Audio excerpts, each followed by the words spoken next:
자, 6회분 푸세요. 6회분. 6회분에 24회입니다. 24회인데 41번 보세요. 41번. 의사표시에 관해서 틀린 걸 고르시오. 다툼이 있으면 판례해야 한다. 진의한 의사표시는 원칙적으로 무효다. 원칙적으로 유효죠. 107조에서 진의 아닌 의사표시는 원칙적으로 유효인데 알았거나 알 수 있다면 무효로 가죠. 네? 그 무효를 가지고 선의 제3자에게 대항할 수 없죠. 근거 조문은 반드시 원칙적으로 진의한 의사표시는 유효입니다. 근데 상대방이 알았거나 알 수 있다면 무효로 가죠. 원칙적으로 무효다면 틀립니다. 1번이 답입니다. 2번 의사표시자가 통지를 발송 후 사망하거나 제한 능력자가 되어도 영향이 미치지 않는다. 오늘 청약 배웠잖아. 그러면 청약을 걷다고 청약도 의사표시죠? 청약의 의사표시 후 발송한 후 사망하거나 제한 능력이 상실되어도 청약의 효력은 살아있죠? 이렇게도 한번 나왔습니다. 2번 상대방 있는 의사표시는 특별한 사정이 없는 한 상대방에 도달할 때죠. 111조 도달주입니다. 다 조문이거든요.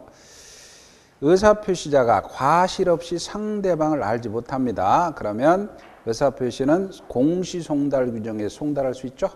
다 조문이고요. 113조. 보통 우편 방법으로 발송되었다는 사실만으로는 도달로 추정할 수 없죠. 그러나 등기우편이라든가 판례가 등기우편이라든가 또는 내용증명이 있죠.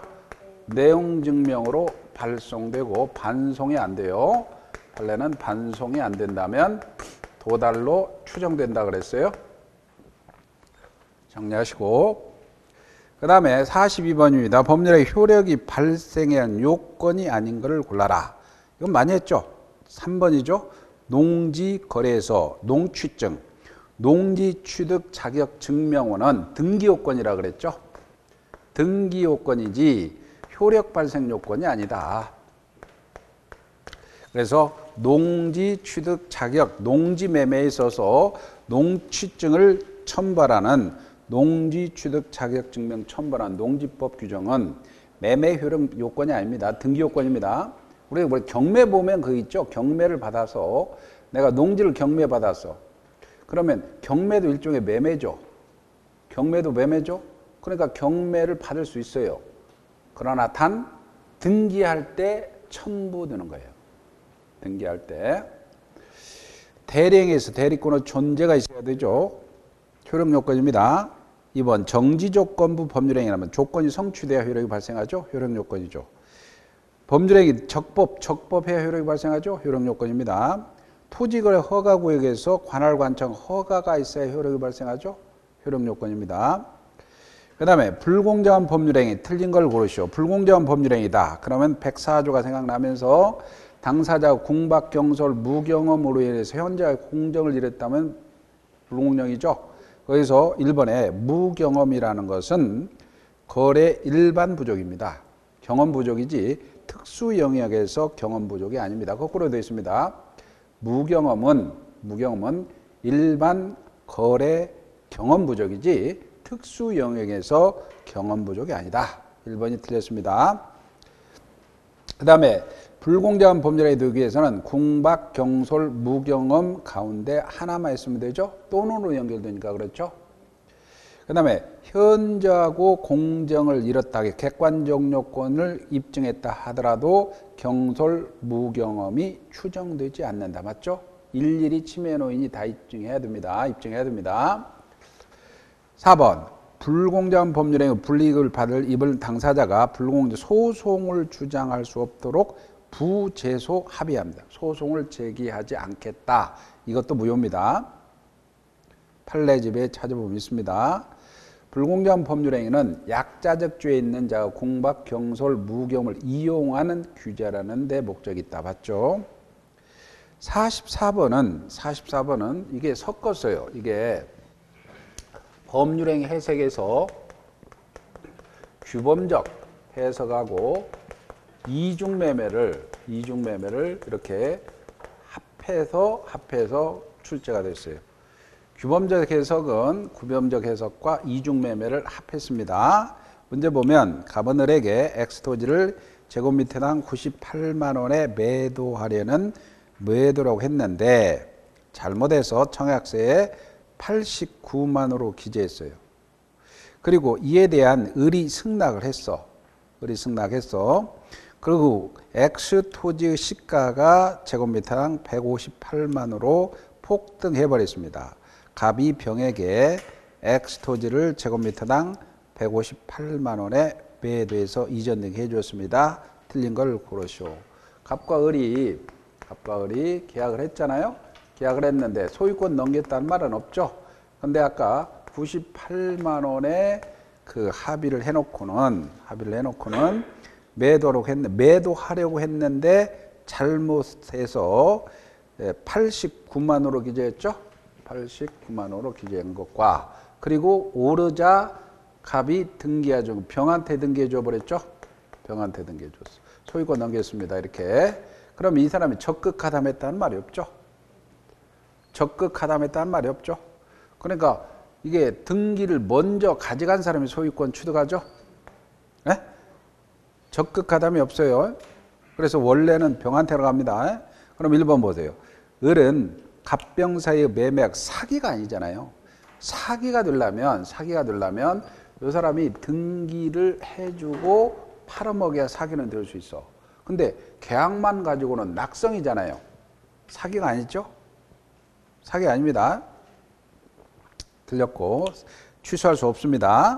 맞죠? 그러니까 2번 갑과 을 사이에 매매 계약 특별한 사정이 없는 한 제곱미터당 89만 원에 성립한다.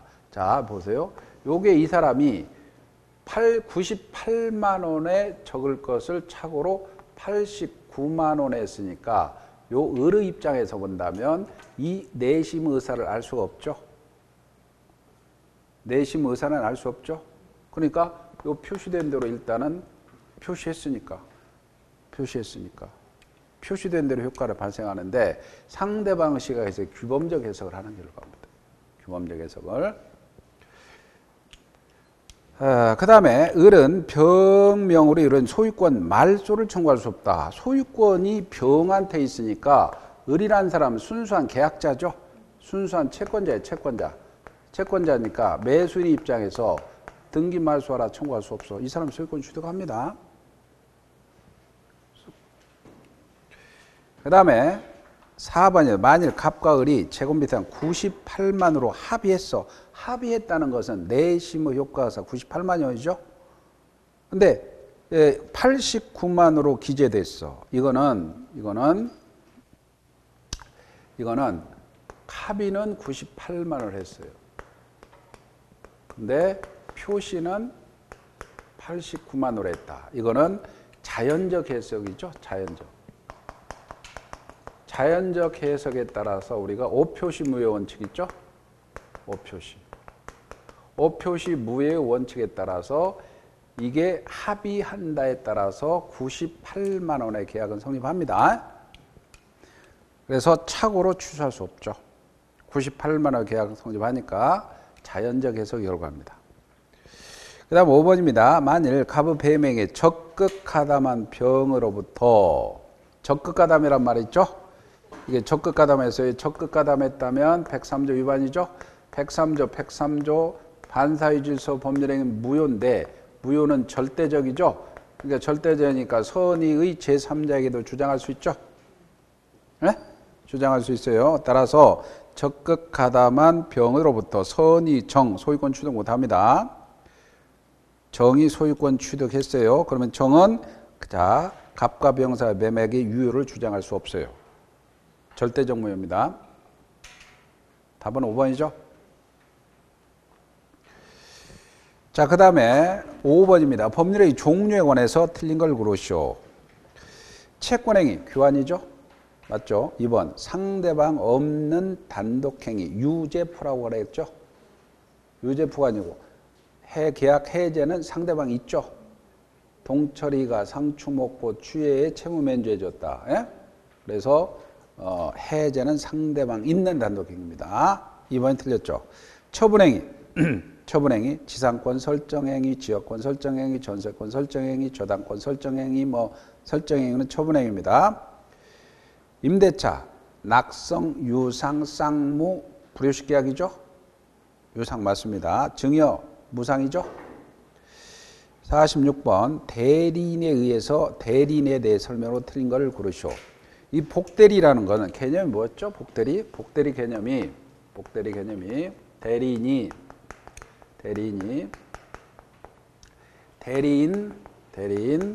자신의 이름으로 선임한 본인의 대리인이라고 그랬죠? 본인의 대리인.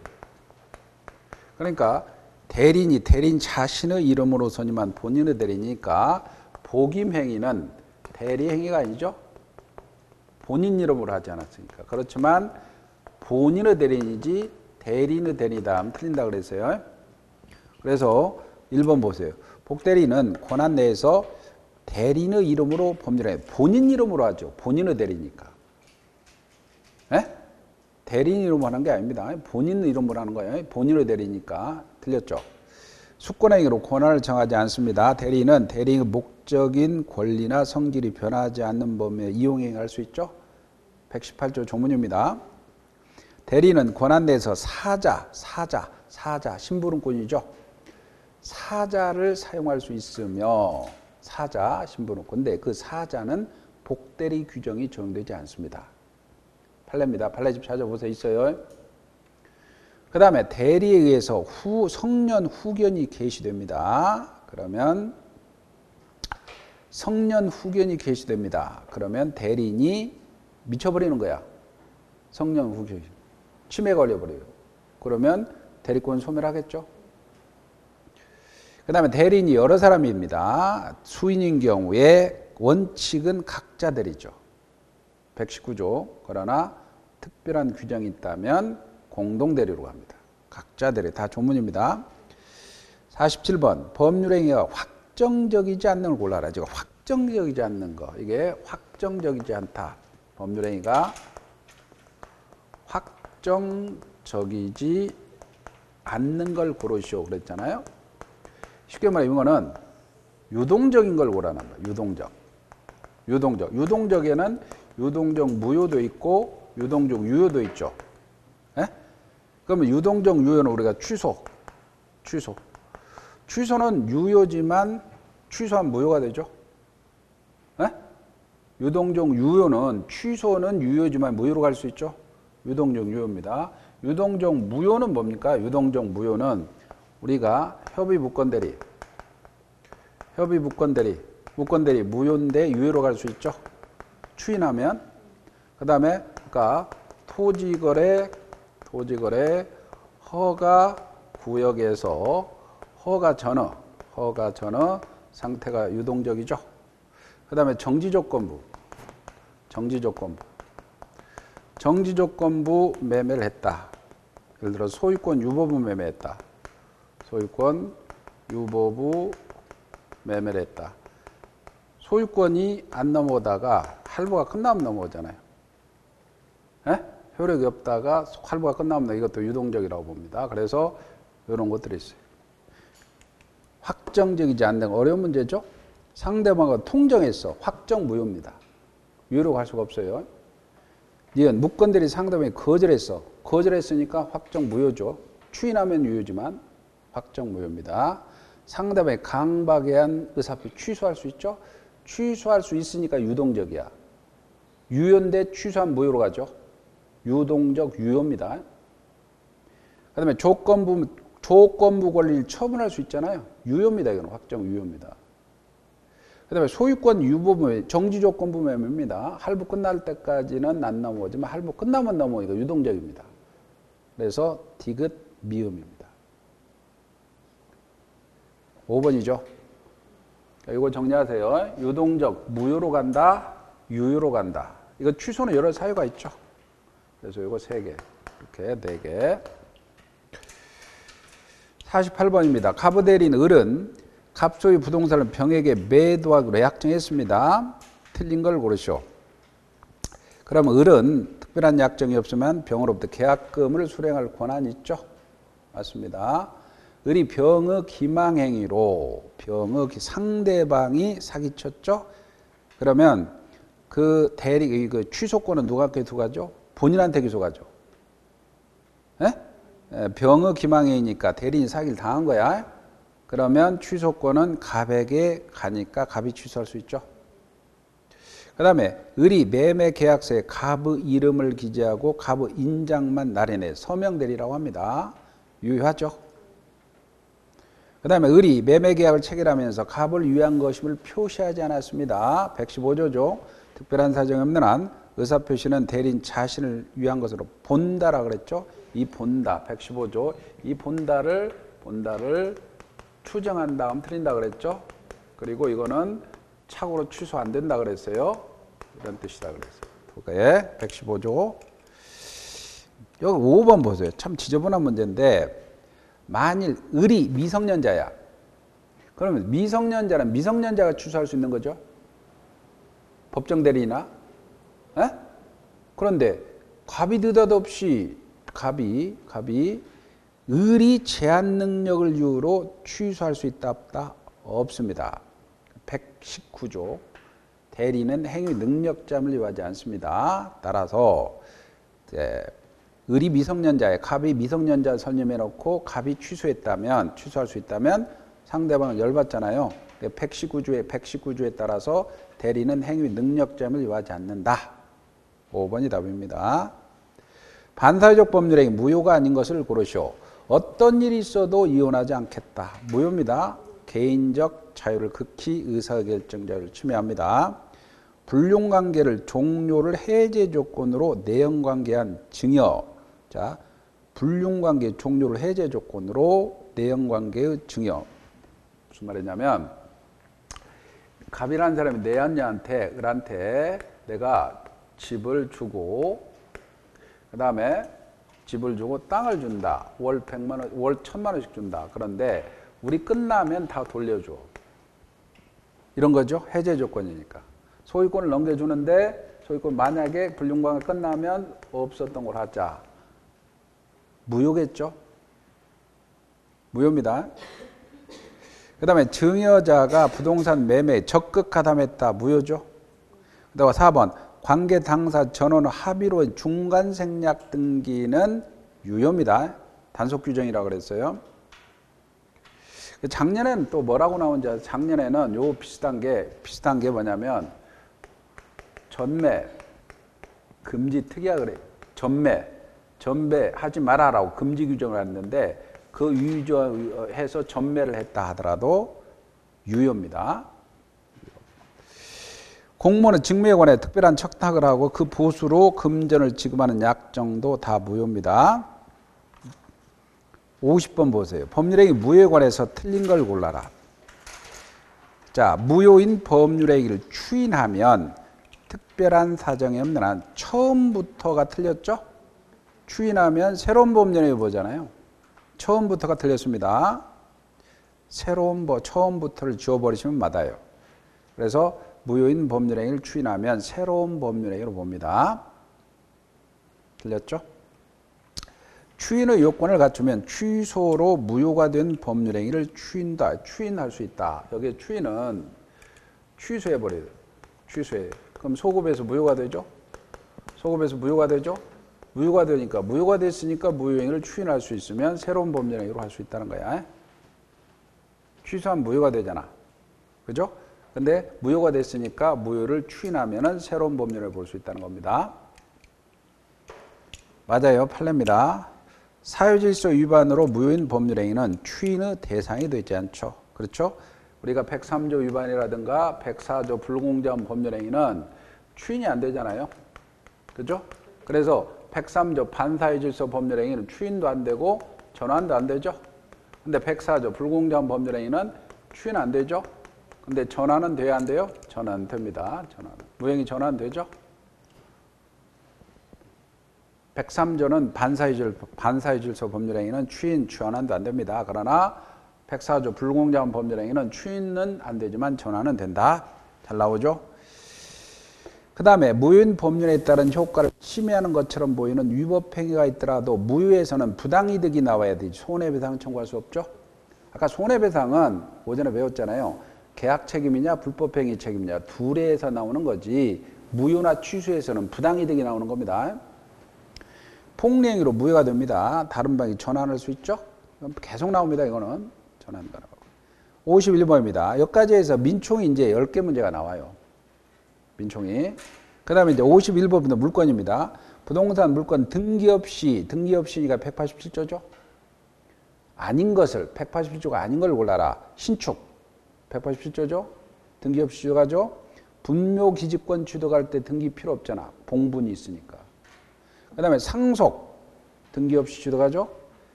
법정 저당권 오늘 언뜻 냈는데 이런 거죠. 갑이라는 사람 649조라는 조문에 토지가 있어요. 을이 있고 그러면 계약하고 등기해야 되는데 요거는 토지 임차인인데 2년의 차임을 안 주니까 임차인 소유의 건물이 있다면 임대인 2년 연체 차임을 근거로 그거를 압류해버리면 임차인소 건물을 압류해버리면 법정 저당권이 된다고 그랬어요. 등기 없이 취득합니다. 649조. 법정이란 말이 들어가면 187조입니다. 점유취득시효 등기까지 해야 되죠? 5번이 답입니다. 민법상 점유에 관해 틀린 걸 골라라. 자, 점유자는 평온 공연 점유형으로 추정되죠? 197조 조문입니다. 매매계약을 원인으로 소유 토지 소유자로 등기한 자는 통상 등기할 때 인도받아 점유한 것도 봐야 된다. 판례입니다. 그래서 이거 조심할 게 우리가 소유권 이전 등기 해준다. 그럴 때는 등기할 때 점유를 받아서 인도받은 것으로 본다는 게 판례야. 그러나 소유권 보존 등기는 보존 등기한 때 인도받은 것으로 본다 하면 틀린 지문입니다. 판례가. 소유권 이전 등기는 보통 등기할 때 인도받은 것으로 본다는 게 판례 입장입니다. 그러나 소유권 보존 등기는 등기할 때 인도받은 것으로 본다 하면 틀립니다. 판례 비교해야 돼요.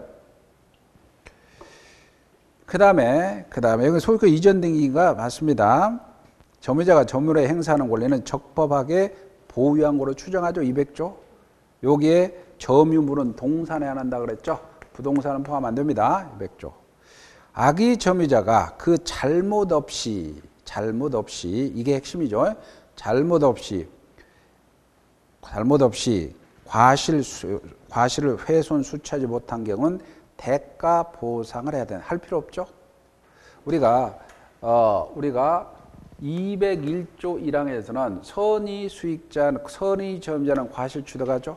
근데 악이나 폭력 음비 점유자는 과실을 취득할 수 없죠. 근데 과실로 악의 점유자가 과실로 수취하지 못했다. 그러면 대가 보상해야 되죠. 근데 과실 없이 그러니까 보상할 필요 없죠. 201조입니다. 반대 해석한 거야. 과실 없이 그래서 4번이 틀렸죠. 조문 반대 해석입니다. 점유자가 특정 승계는 자기 점유와 전 점유를 아울러 주장할 수 있죠. 조문입니다. 199조. 근데 점유권은 거의 다 조문입니다. 조문을 잘 파악해야 돼요. 주의토지통행권 아마 올해는 주의토지통행권 나올 거예요. 왜냐하면 작년에 상린관계에서 조문으로 처리했고 주의토지통행권이 안 나왔거든요. 그러니까 올해는 주의토지통행이 나올 겁니다. 그래서 통행권자는 담장과 같은 축조물이 통행에 방해되더라도 철거를 구할 수 있죠. 있습니다. 판례집에 그 주의토지통행권 쭉 보세요. 있습니다. 분할로 무상으로 통행권을 취득한 분할 토지의 소유자가 양도했어요. 양도. 무상이 안 되죠, 이제. 유상으로 갑니다. 그래서 무상이 인정되지 않는다. 맞습니다. 토지 소유자의 용도에 필요한 통로가 이미 있더라도 더 편리하다는 이유만으로는 통행권 인정 안 되죠. 들렸죠? 기존으로 통로가 있으면 그것이 당해 토지 이용에 부적법해도 부적법에서 충분한 기능을 갖지 못해. 인정되죠? 인정되지 않는다 틀립니다. 통행권은 일단 발생하면 나중에 공로가 개설되면 통행권은 소멸하죠. 소멸하지 않는다 틀립니다. 점유취득쇼 틀린 걸 고르쇼. 시효취득자는 시효취득 완성으로 바로 소유권을 취득하는 게 아니고 소유권 이전 등기 청구권이 발생하죠. 245조 1항입니다. 병원 공원하게 부동산을 점유한 자는 등기함으로써 등기 청구권 발생합니다. 맞죠?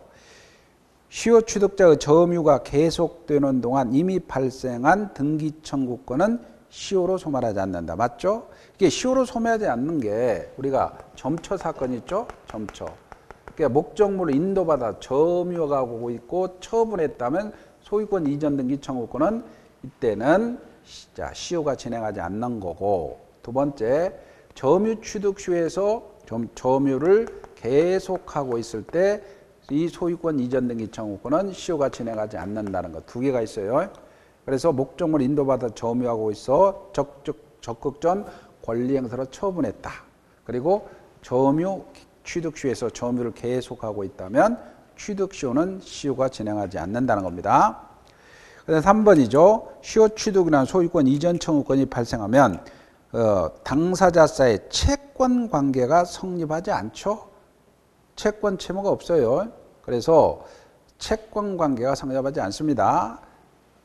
불법 행위는 성립할 수 있지만 채권 관계가 성립하지 않습니다. 틀렸습니다. 3번이 틀렸죠? 등기부상 소유물의 진정한 소유자가 아니면 그 자를 상대로 등기 청구할 수 없습니다. 진정한 소유자를 상대로 해야 돼요. 그 다음에 5번 시효 완성 후 시효 취득자가 소유권 이전 등기 절차 소송을 제기했는데 소유권을 인정해서 소를 취해버렸어. 포기한 거로 보죠? 맞습니다. 그 다음에 이제 공유에서 작년에도 이거 공유에서 사례로 자주 등장하죠. 갑과 을은 엑스토지를 2분의 1씩 공유하고 있어. 과반수 미달이죠? 2분의 1이니까 틀린 걸 고르시오. 갑의 지분에 관해서 제3자의 원인 무효가 등기되어 있어요. 갑의 지분에 관해서 을은 자, 보존행위로 말소 청구할 수가 없습니다. 자, 갑이 2분의 1, 을이 2분의 1이야. 그러면 요게 병이 전부 원인 무효 등기가 됐다. 그러면 자, 265조에서는 자, 관리행위는 지분의 과반수, 보존행위는 각자 할 수 있다 그랬죠? 이 각자는 자기 지분에 의해서 요 전부 말소에 이렇게 청구하거나 내 지분의 일 내 거니까 내놔, 내 지분 내놔 이렇게 청구할 수는 있어. 그러나 갑이 을의 지분을 주장해서야 을 거니까 너 말소해 이건 안 돼. 왜? 자, 이게 공유자가 이런 판례이기 때문에 공유자가 타인의 지분권을 대외적으로 주장하는 것은 보존행위가 아니다는 판례 때문에 그래요. 자기 거는 자기가 청구해야 되지. 왜 을 거 가지고 말소하라 그래. 을이 말소해야지. 그러니까 공유자가 타인의 지분권을 대외적으로 주장하는 건 보존행위가 아닙니다. 이 판례 때문에 판례 좀 찾아보세요. 네? 그래서 을이입니다. 을은 청구할 수 없는 거야. 갑은 청구할 수 있죠. 자기 거 가지고 자기가 청구해야지 남 것 갖고 청구할 수 없어요. 그 다음에 이건 어떨까요? 이것도 마찬가지, 이것도 나왔지만 이렇게도 나왔습니다. 갑은 이게 손해가 1200만 원 발생했어. 1200만 원 발생했어. 그러면 자, 이 손해배상은 자기 것만 청구하는 거죠? 600만 원? 내 지분 600만 원 청구하는 거지. 갑이 을이 2분의 1이니까 을 거 600만 원 청구 못해요. 네? 그 다음에 갑이 을의 동의 없이 엑스토지 전부를 단독으로 사용하고 있다면 을은 보존행위로서 반환을 청구할 수 있습니다. 각자 할 수 있습니다. 갑과 을이 엑스토지 특정 부분을 구분해서 소유하면서 공유등기했다. 구분소유적, 공유적 상호명의신탁입니다. 갑이 자신의 구분소유하는 지상의 건물을 신축했어. 그런 철거를 구할 수 없죠. 무슨 말이냐면 갑이라는 사람이 있고 이 토지가 있고 을이 있습니다. 그런데 200평을 사면서 야 100평은 왼쪽은 네 거, 오른쪽은 네 거 이렇게 구분 소유해요. 구분 소유한다. 상호명의신탁 하는 거야. 그런데 등기는 지분 등기해버리게 구분 소유적 공유관계죠. 분할은 했는데 구분했는데 분할 등기를 하지 않은 거야. 구분 소유적 공유관계, 상호명의신탁이라고 하죠. 그때 갑이 자기 땅에 건물 준 거예요. 상관없죠. 우리 철거 안 되죠. 이해가요? 그 다음에 갑이 을의 동의 없이 엑스토지 2분을 배타적으로 사용합니다. 배타적으로 사용합니다. 그러면 을은 그 지분 비율로 부당이득 반환 청구해야죠. 왜? 사용수익은 지분 비율로 하잖아. 사용수익은 지분 비율로 하라는 규정이 있죠. 263조. 배타적으로 사용한다면 침해했으니까 부당이득으로 반환 청구할 수 있습니다. 제3자가 원이 권한 없이 자기 명의로 엑스토지 소유권을 등기했습니다. 그러면 갑은 보존행위를 근거로 전부 말소 청구할 수 있죠. 56번입니다. 물권의 소멸, 틀린 걸 고르시오. 소유권과 소유권의 항구성 때문에 저당권은 피담보 채권이 소멸하지 않는 한 소멸시효에 걸리지 않아요. 지상권, 지역권, 전세권만 20년 소멸시효 걸리죠. 물권에서 채권은 10년이고 물권의 포기는 법률행위입니다. 유죄포 생각나죠? 상대방 없는 단독행위니까 단독행위 맞습니다. 전세권이 저당권의 목적이 되어 있습니다. 그러면 저당권자가 꽉 잡고 있죠. 그러니까 저당권자의 동의 없이면 전세권 포기할 수 없어요. 존속기간이 있습니다. 지상권은 특별한 약정이 없는 한 그 기간이 만료로 우리 용익물권은 기간 만료로 등기 없이도 소멸하죠. 판례입니다. 그 다음에 갑의 토지에 을이 지상권 가지고 있습니다. 근데 그 토지에 저당권 취득한 병입니다. 근데 병은 후순위권자죠. 근데 병이 소유권을 취득하더라도 병의 저당권은 소멸하죠. 소멸하죠. 이것과 좀 비교를 할게요. 여러분이 만약에 을이 지상권자고 병이 저당권자야. 갑토지에. 갑토지에 을이 지상권자고 병이 후순위 저당권자인데 이 사람이 소유권 취득하면 이건 소멸하잖아요. 이게 저당권자라면 근데 지상권에 저당권이 있을 때는 지상권을 잡았잖아요. 저당권으로. 그러면 요게 취득하도 이건 소멸하지 않아요. 그러나 후순위 저당권자가 소유권을 취득하면 소멸합니다. 이거는 지상권자가 취득하면 소멸하지 않죠. 혼동으로. 57번 관습법상 법정지상권 틀린 걸 고르시오. 법정지상권을 양도하기 위해서는 등기해야 됩니다. 양도하기 위해서는. 자, 법정지상권. 자, 관습법상 법정지상권 이거잖아. 갑이라는 사람이 있고 토지가 있고 건물이 있다 했을 때 이렇게 이 토지가 매매로 팔렸어. 매매로 팔렸으면은 등기 없이도 땅 이용권 있죠? 관습법상 법정지상권. 그런데 건물을 팔았어요. 이렇게 건물을 팔았죠? 그러면 건물을 팔았다면 건물 등기도 해줘야 되고 이 지상권도 팔아먹으려면 187조에 따라서 등기해서 이전 등기 해주란 얘기야. 물권이니까. 물권도 처분하려면 등기해야 되잖아. 그 다음에 법정지상권자는 그 지상권을 등기해야 지상권을 취득한 토지 소유자로부터 양수한 제3자에 대항할 수 있다. 틀립니다. 이게 등기 없이 취득하잖아. 이 사람은 등기 없이 지상권 취득하죠? 근데 이 토지를 팔았어. 토지를 판 사람에 또 등기 없이도 대항할 수 있어요. 작년에도 기출 나왔습니다. 똑같은 판례입니다. 작년 기출. 틀렸죠? 법정지상권은 건물을 유지 필요한 범위 내에서 자유로이 사용할 수 있습니다. 지료에 관해서 협의가 이루어지지 않아. 그러면 법원이 정합니다. 동일한 소유 토지와 건물과 토지가 매매로 인해 소유자가 다르게 되었으나 철거하기로 합의했어요. 그러면 법정지상권 성립하지 않죠. 에? 철거 특이하게 없애야 됩니다. 58번 지역권입니다. 지역권에 관해서 틀린 걸 고르시오. 토지의 불법점유자는 통행지역권을 시효 취득할 수 없죠. 맞습니다. 승역지 점유가 침탈됐습니다. 지역권자는 점유가 요소가 아니죠. 그러니까 반환은 청구할 수 있다 없다? 없다. 저당권자도 마찬가지죠. 그 다음에 승역지는 일필토지해야 되고 요역지는 일필일부 거꾸로 뒤바뀌었죠.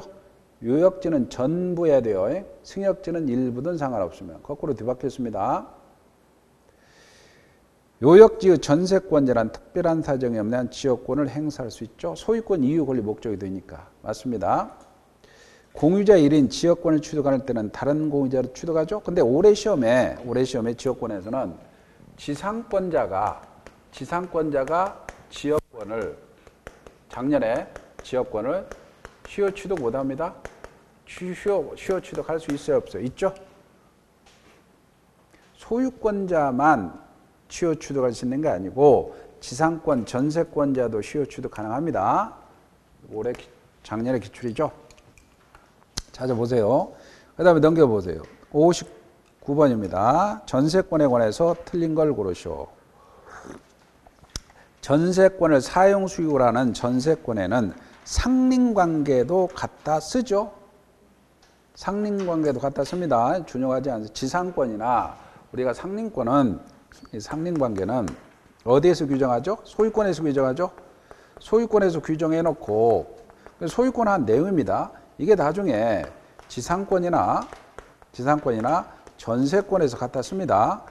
지상권자나 전세권자도 여기 주의토지 통행권 행사할 수 있고 인지사용 청구할 수 있고 다 있다는 거야. 우리 다수서는 임차권도 마찬가지입니다. 준용 규정이 있어요. 근데 준용 규정 없이 통설입니다. 틀렸죠? 전세권자는 점유가 침해당합니다. 전세권은 점유가 요소잖아. 그럼 점유권으로도 보호청구를 행사할 수 있고 전세권으로도 가능합니다. 설정행위로 금지하지 않으면 전세권 타인에게 양도할 수 있죠. 306조. 그죠? 근데 지상권은 양도 금지 특이하면 무효죠. 282조가 강행 규정화되어 있기 때문에 전세권 설정자가 전세금 반환을 지체하면 전세권자는 경매를 청구할 수 있죠. 맞죠? 318조. 전세권자가 목적물 성질에 의해서 정해진 용법으로 사용하지 않았어. 그러면 소멸 청구할 수 있죠? 즉시 소멸합니다. 말소 등기 없이. 소멸 청구. 유치권자가 권리가 아닌 걸 고르시오. 유치권자도 형식적 경매 가능합니다. 과실을 수취해서 충당 가능합니다. 비용 상환, 필요 미익비 상환 청구 가능합니다. 325조. 간이변제 충당도 가능합니다. 간이변제 충당이라는 것은 만약에 이 자전거를 유치하는 사람이 필요비 3만 원을 안 줘서 유치권 행사해요. 그러면 자전거를 자기 거로 만들어버려요. 감정평가를 의뢰해서. 그러면 만들어버리는 게 자기 걸로 만드는 게 간이변제 충당이에요. 물론 이때는 법원의 감정평가가 있어야 돼요. 타담보 제공 청구권은 아닙니다. 이거는 유치권자 권리가 아니죠. 5번이 답입니다. 저당권에 관해서 틀린 걸 고르시오. 자, 오늘 배운 거죠. 저당권 설정자가 저당권 설정 후 건물을 축조했는데 경매 당시 제3자가 소유한다. 그러면 설정자가 소유하지 않죠? 그러면 일괄 경매 청구 인정된다는데 안 되죠? 아까 365조는 일괄 경매 청구는 설정자가 즉 토지의 저당권 설정한 후 설정자가 건물을 축조해서 소유하고 있어야 된다 그랬죠? 그죠? 그 판례 1번이 틀렸죠. 채권자, 채무자, 제3자 합의가 있고 귀속 차지라 그랬죠? 채권이 실질적으로 제3자에 귀속됐다고 볼 수 있는 특별한 사정이 있다면 아들 명의 제3자로도 저당권 유효하다 그랬죠? 판례 오늘 저당권 설정 이유는 처분행위입니다. 처분행위죠? 그러니까 처분권자만이 저당권 설정할 수 있죠. 물권행위니까 특별한 사정이 없는 한 저당권 이전 등기, 부기등기 방식으로 무효인 저당권 등기를 다른 채권자를 위한 담보로 사용할 수가 있다. 자, 봅시다. 이거는 이제 등기 쪽에서 무효 등기를 다시 사용하는 거예요. 재활용하는 거예요. 재활용. 그래서 요거를 무효 등기의 유용이라 그래요. 유용은 두 가지. 표제부 유용은 안 된다 그랬죠. 표제부 다시 사용은 안 됩니다. 그러나 상란화 등기는 가능합니다. 이게 이제 예를 들어 저당권이다. 그럼 갑이라는 사람이 있어요. 근데 을이라는 사람이 있어요. 을이라는 사람. 이 사람이 저당권 설정해 놨어요. 근데 이 사람이 돈을 갚았어. 그럼 갚았는데 이게 무효죠. 근데 무효 등기를 다시 사용할 수 있느냐? 가능하다는 거예요. 제3자가 없으면. 그죠? 이게 이제 등기가 만약에 이전됐다. 저당권 등기가 1번인데 을인데 이게 1-1에서 1번 저당권 이전해서 이렇게 병으로 이렇게 이전 등기 가능하죠? 저당권도. 그죠? 근데 만약에 무효 등기다. 이걸 사용하자. 오케이. 그래. 사용하자. 그래 놓고 이전 등기 가서 부기 등기로 이전해서 사용할 수도 있어. 이해관계가 없으면. 근데 표제부 유용은 안 된다는 거는 이 건물을 신축했는데 이 보존 등기를 해놨어요. 보존 등기 해놨는데 이 건물을 헐어버렸어. 그리고 신축한 건물에 기존의 보존 등기를 사용할 수 없다는 겁니다. 그 다음에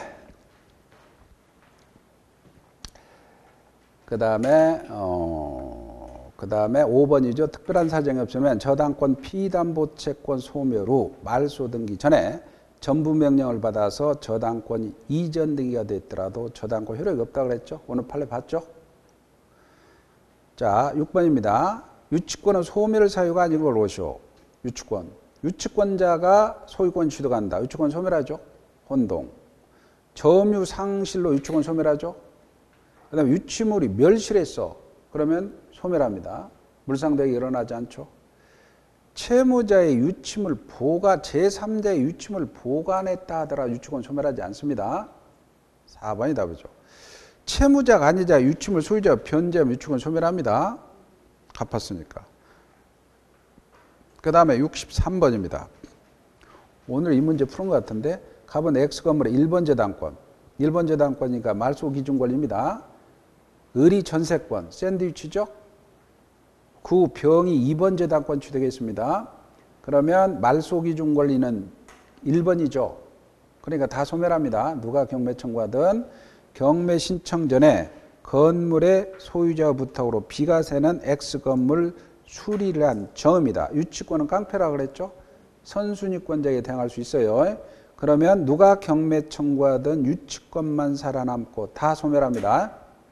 그래서 우리가 1번 건물에 갑이 있고 을이 있고 이게 1번 저당권이고 이게 병이 전세권자고 그 다음에 정이 유치권자고 그 다음에 예를 들어서 무가 후순위 저당권자다. 그러면 누가 경매 청구하든 상관없이 말소가 되는 거는 이게 최선순위 저당권자가 이 최선순위 저당권이 말소 기준 권리니까 이것을 밑에 요것들은 다 삭제되는지만 단 유치권은 살아남아요.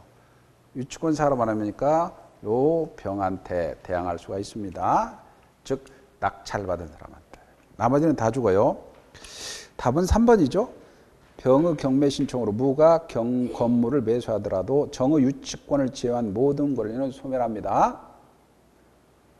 64번입니다. 근저당에 관해서 근저당 최고액은 저당물로부터 우선 변제 받는 한도액 맞죠? 그 다음에 채무자의 채무액이 최고액을 초과했다. 최고액이 1억인데 1억 2천을 초과했어. 물상보증입니다. 물상보증. 아까 물상보증이라고 제3취득자는 최고액만 변제하면 되죠. 근데 여기서 전액을 변제하지 않으면 말소 청구할 수 없다 하면 틀리죠. 최고액만 변제하면 말소 청구할 수 없습니다. 그래서 물상보증인은 전액을 변제하지 않더라도 최고액만 변제하면 되죠. 근데 아까 1억인데 초과해서 1억 2천이 됐다. 그러면 이 초과분은 아까 요거 최고액만 갚는 사람은 누구죠? 물상보증인하고 제3취득자죠. 제3취득자. 제3취득자는 이 제3취득자의 후순위 근저당권자, 저당권자는 제3취득자 아니라 그랬죠. 그거 조심하세요. 근저당권은 피담보 확정되었습니다. 확정 이후에 새로운 거래 관계에서 발생하는 채권은 더 이상 근저당권에 담보되지 않습니다. 일반 저당권으로 됐기 때문에. 근저당권자가 경매 신청합니다. 경매 신청 시 확정되죠. 그러나 그 후순위 담보권자가 경매 신청합니다. 근저당권은 피담보 채권은 매수인 경락이니 매각대금 완납한테 확정됩니다. 계약은 이제 여기까지 해서 14문제가 물권에 나오는 거예요. 14문제가. 그 다음에 이제 계약법 나오죠. 계약법. 10문제 나옵니다. 계약에 관해서 틀린 걸 고르시오. 다툼 있으면 판례해야 한다. 계약을 합의 해지하기 위해서는 청약과 승낙이란 서로 대립하는 의사 합의도 계약이죠. 해지는 단독행위죠. 합의 해지는 계약입니다. 그러니까 승낙이 있어야지. 당사자 사이에 동일한 내용의 청약이 교차됩니다. 양청약이 도달한 때 계약 성립하죠. 교차청약 도달. 작년에 도달을 발신으로 바꿔서 나왔습니다. 4번 계약의 합의 해제. 합의답니다. 합의라는 건 뭐죠? 합의라는 것은 계약입니다. 그래서 합의 해제에 관해서 조건을 붙여 승낙했습니다. 청약은 합의 해제에 대해서 조건을 붙였습니다. 승낙한 때 청약은 효력을 잃어버린다. 왜 아까 어떤 사람이 534조가 있었죠. 승낙에 대해서 조건을 붙였다. 그러면 거절과 동시에 새청약으로 본다 그랬잖아요. 그 다음에 4번입니다. 청약자가 일정한 기간 내 회답이 없으면 승낙한 것으로 본다라고 했어요. 상대방을 구속한다, 구속되지 않는다? 구속되지 않죠. 4번이 답입니다. 청약자 의사표현이나 관습에 의해서 통지가 필요하지 않습니다. 의사실현이죠. 조문입니다. 인정되는 사실 있는 때 성립하죠. 예금계약. 내가 돈을 가지고 은행에 가서 예금 청약을 하면 직원이 돈을 확인한 순간 승낙 의사가 실현되죠. 66번입니다. 갑은 자신의 토지를 을에게 매도하기로 하고 매매대금을 자신의 채권자 병에게 지급하기로 약정했다. 다음 중 틀린 걸 고르시게. 제3자를 위한 계약입니다. 제3자를 위한 계약인데 지금 갑은 자신의 토지를 을한테 계약 넘겨줬어요. 근데 대금은 자신의 채권자 병한테 지급하라. 이게 요약자죠. 요약자 또는 우리 조문에는 채권자입니다. 이 사람은 낙약자죠. 이 사람은 채무자고, 이 사람은 제3자고 또는 수익자죠. 수익자. 이렇게 그런 경우에 1번 틀린 걸 고르시오. 병이 매매대금을 수령 여부에 대해서 의사를 표시하지 않습니다. 그런 상당한 기간을 정해서 병에게 이익향수 최고할 수 있죠. 이게 최고권입니다. 540조에 최고할 수 있어. 야, 돈 받을래 안 받을래? 그런데 확답을 받지 못하면 거절한 것으로 봅니다. 540조 조문입니다. 2번 병이 을에게 수익의사표시라면 그에게 직접 매매대금을 청구할 수 있죠. 이게 수익의사표시죠. 이게 수익의사표시를 병이 을한테 하면 539조는 조문에서 직접 청구할 수 있습니다. 맞죠? 3번 병이 매매대금 지급을 청구했는데 을이 지급을 하지 않으면 병은 제3자죠. 병은 제3자니까 계약을 해지할 수 없어요. 취소할 수도 없고 해제 취소권은 을과 갑이 해야 돼요. 해제할 수 없어요. 이게 틀렸죠? 3번이 답입니다. 을이 병에게 대금을 지급했는데 계약이 해제됐습니다. 부당이득을 병에게 청구할 수 없다. 자, 지급을 했어요. 1억을 지급했는데 이 계약이 해제되더라도 원상회복 부당이득은 갑과 을이 해야 되는 거지 병한테 청구할 수 있다 없다? 없습니다. 갑과 을이어야 되니까. 이것도 판례죠.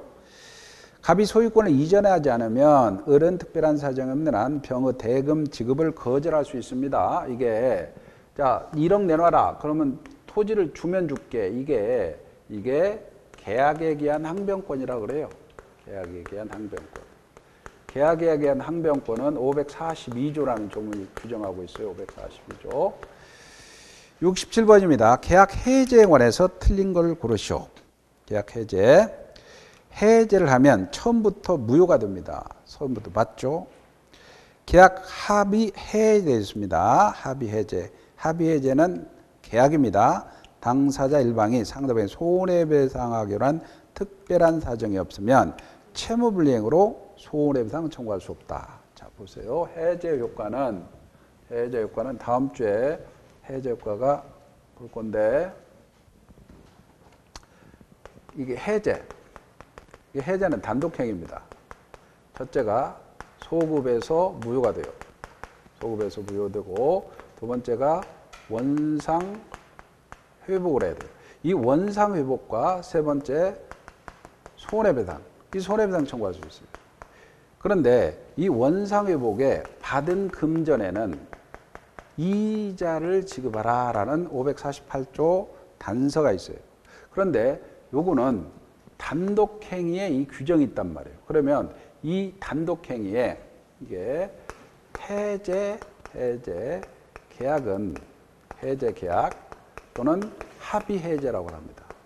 합의 해제는 계약이야, 계약이니까 유기종이 적용되지 않아요.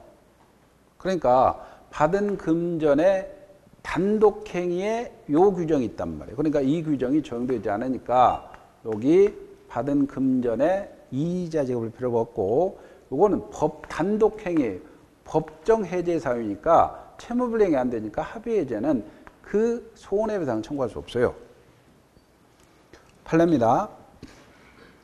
그 다음에 3번입니다. 계약 해제 효과라도 이 받은 이득이 특별한 사정이 없으면, 자, 이익이나 현존유, 선악불문하고 받은 이익 전부다.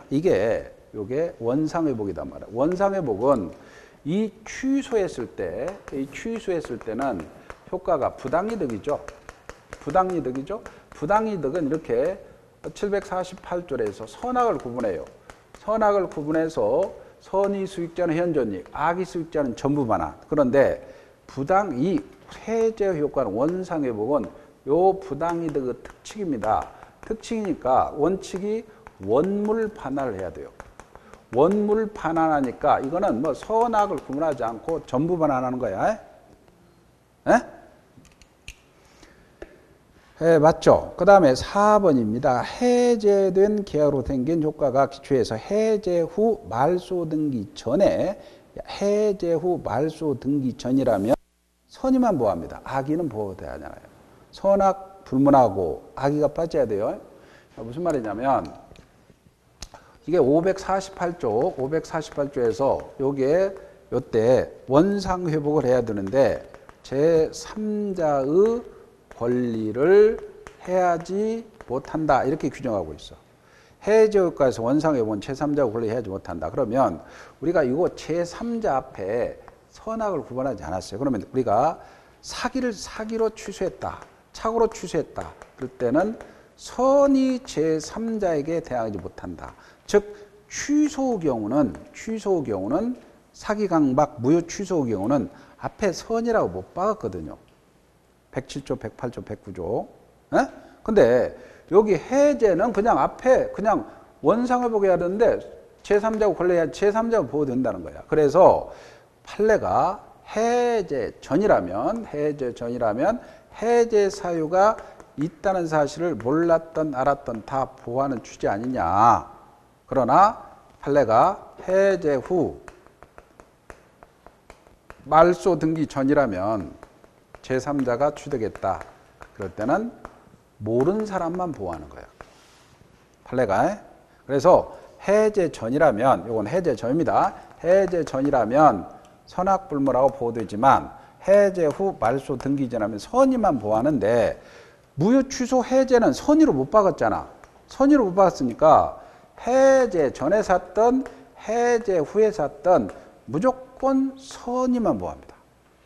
두 개 차이점이 있어요. 그래서 악의자를 빼야 됩니다. 4번이 틀렸죠? 중도금을 지급한 부동산 매수인도 약정 해제 사유가 약정이니까 약정에서 해제 사유가 발생하면 해제할 수 있어요. 그러면 해제 사유가 아까 계약이 있지만 해제권의 발생이 이렇게 두 가지가 있어요. 나중에 약정 해제와 법정 해제 사유가 나눠져요. 법정 해제. 법정 해제는 채무 불이행이 발생해야 되고 채무 불이행이 발생하는 게 이게 법정 해제 효과입니다. 그러나 약정 해제는 갑이라는 사람이 을이라는 사람의 토지를 팔면서 야, 토지를 파는 네가 건축 허가가 안 나오면 해제하자라고 약정해 놨어. 그럼 중도금 받았다 하더라도 건축 허가가 안 나오면 해제할 수 있겠죠? 자, 넘겨보세요. 넘겨보시고 그 다음에 68번만 하고 좀 쉬었다 할까요? 68번. 갑은 자신의 토지를 을에게 매도했는데 이전 등기 이행기에 도래하기 전에 갑 토지에 대해 병의 강제 수용으로 보상금을 받게 되었어요. 도래 전입니다. 그러니까 후발적 불능이죠. 무슨 불능? 후발적 불능. 오늘 오전에 그것까지 했잖아요. 동시행항변권까지 했죠. 네? 그러면 후발적 불능이다. 그럼 그거는 뭐세요? 갑이 을하고 계약 체결했어요. 계약 체결했는데 계약 체결 후 소유권 등기 전인데 그 토지가 수용이 됐다는 거예요. 그럼 수용이 되면 보상금이 나오겠죠. 수용이 되면 보상금이 나오겠죠.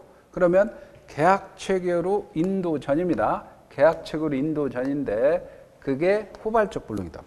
후발적 불능은 후발적 불능은 갑이 채무자죠. 채무자가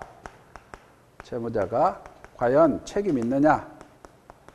책임이 있다면 채무불이행이 되는 거예요. 채무불이행이 돼. 이행불이행이 되죠. 이행불이행이니까 을은 갑한테 계약을 해제하고 손해배상 청구할 수 있어요. 근데 책임이 없어. 그러면 책임이 없으면 어떻게 됩니까? 책임이 없으면 토지 인도는 면하죠. 인도는 면하 대신에 토지 값, 그죠? 매매대금은 청구할 수 없죠. 이게 위험부담 문제죠. 무슨 문제? 위험부담. 근데 문제는 수용이 됐으니까 갑에게 책임이 없죠. 그러니까 책임이 없으니까 그러네 보상금이 나오죠. 그러면 을의 입장에서는 갑의 입장에서는 이때 책임이 없으니까 야, 나 인도면하고 토지 청구할 수 없고 그걸로 끝나고 싶은데 을의 입장에서 보자. 을의 입장에서 만약에 내가 1억에 계약했는데 보상금이 1억 2천 나왔다. 그러면 이건 또 별 문제죠. 그러면 내가 1억을 줄 테니까 1억 2천 놔줘. 이렇게 청구할 수 있겠죠. 아니면 1억 2천을 받아버렸어. 그러면 내놔. 이렇게 대상 청구권이라고 그래요. 대상 청구권 행사할 수 있어요. 자, 먼저 봅시다. 자, 그래서 갑은 이제 책임이 없으니까 갑의 을에 대한 소유권 이전 의무는 소멸하죠. 맞습니다. 책임이 없으니까. 을은 갑에게 보상금, 양도도 청구할 수 있죠. 그러려면 자기 1억은 줘야 돼요. 1억 2천 받을 수 있어요. 그럴 때 갑이 병으로부터 보상금을 이미 수령했어. 그러면 을은 갑에게 보상금 반환 청구할 수 있죠. 그때 자기 토지값 줘야 돼요. 을은 소유권 이전 의무 불이행을 이유로 갑에게 손해배상 청구할 수 없죠. 책임이 없죠. 갑에게 수용됐는데. 책임이 있어야 손해배상이지. 다 맞아요. 만약 을이 갑에게 계약금 지급했어. 그러면 계약금 부당이득으로 반환 청구해야 돼요. 100 그게 틀렸죠. 을은 반환을 청구, 계약금 그대로 반환 청구하는 거지 100은 왜 100이에요? 100 틀렸죠? 좀 쉬었다 합시다.